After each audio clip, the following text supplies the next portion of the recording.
So recently, Jamie Foxx has come under fire for this post that has been said to be anti-Semitic. Quickly came out with an apology explaining what he meant. But this to me reveals one of the bigger disconnects between the black community and the Jewish community. Growing up in the black church, I always heard this phrase said in one way or another, but it had always been in reference to friends or family who backstab you or betray you. The conversation was always about the Judases in your life.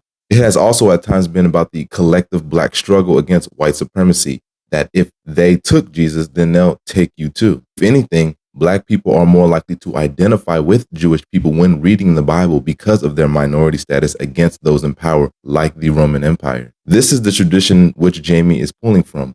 All black people who grew up in the church, especially in America, knew exactly what he was talking about with the hashtag fake friends. As a matter of fact, here's a relatively recent black film that plays on both of those. But in no way am I saying anti-Semitism doesn't exist in the black church at all.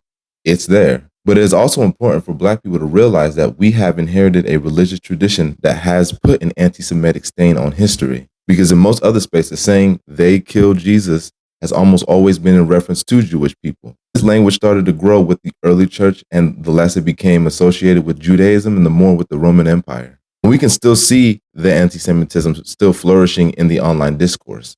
We need to consider how our words cause harm to others. Yes, even with otherly intentions. But people also need to be open to how religious traditions and cultures that develop separately do so out of a different context than what you may be familiar with. In my opinion, this whole thing has just been another case in the internet being the internet and trying to pin two minority groups against each other. But let me know what you think.